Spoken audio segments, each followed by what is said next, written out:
popular, a gente vai falar das características específicas, o que é próprio desse tipo de texto. E a primeira coisa que a gente precisa pensar é que é um conto, ou logo é um texto curto, com poucos personagens, que geralmente vai se organizar dentro daquela sequência que a gente já estudou. Situação inicial, de rotina, de apresentação dos personagens, um conflito surge, algo acontece que vai balançar, vai mexer com a história, os personagens agem diante deste inesperado, desse acontecimento, a história se desenvolve até o momento mais emocionante, mais esperado de resolução do conflito. Esse momento mais esperado é o clímax, e logo em seguida a gente tem aí o desfecho, finalização do enredo. A narração, ela é feita geralmente em terceira pessoa, meio que imitando essa ideia de que o contador de histórias, ele presenciou o que estava acontecendo e então ele está transmitindo, é um narrador observador. E para dar um caráter universal de que essas histórias elas servem para qualquer pessoa, em qualquer lugar, em qualquer época, as marcas de espaço e de tempo são indeterminados. Eu não coloco um local específico geográfico, nem uma época, uma data, um ano específico. Geralmente, os marcadores temporais espaciais demonstram um tempo e espaço indeterminados. Por exemplo, o conto de fada tem muito, né? Era uma vez em um reino distante, ou seja, era uma vez. Era no passado, mas eu não sei exatamente quando. E reino distante, onde que fica esse reino? Não sei, qualquer um pode ler e pode se identificar e pode achar que tem a ver com ele.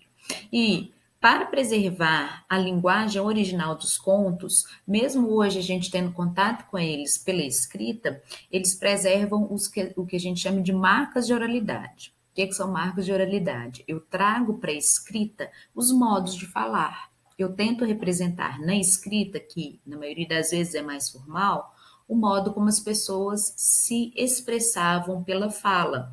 E isso traz alguns traços bem característicos daquilo que é a nossa fala. Um exemplo aqui: botou o pé na estrada e andou, andou, andou.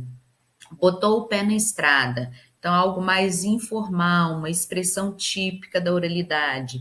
A repetição, quando a gente está falando, como a gente não tem um planejamento prévio, às vezes a gente repete, a gente gagueja, a gente hesita, e essa repetição que é própria da fala, ela vai aparecer na parte dos contos como marca de oralidade.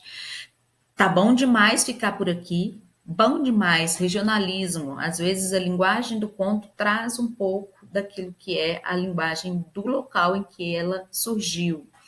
E quando eu tenho o tá, eu estou reduzindo, eu estou fazendo um corte na palavra, é como se fosse uma abreviação. Então, esses cortes, essas abreviações também são marcas de oralidade. E para poder reproduzir tudo isso, muitas vezes os contadores eles recorrem a seres fantásticos. Só que a nossa vida não é feita desses seres fantásticos. E aí eles, na verdade, vão simbolizar aquilo que é da nossa vida. Por exemplo, se eu tenho um dragão, eu não enfrento um dragão na minha vida real, mas eu enfrento problemas, como por exemplo, sei lá, eu tô com uma doença, eu tô com uma briga. Então, ali naquele momento, o dragão da minha vida é a briga. E aí eu tenho que enfrentá-lo, eu tenho que dar conta de solucionar esse problema.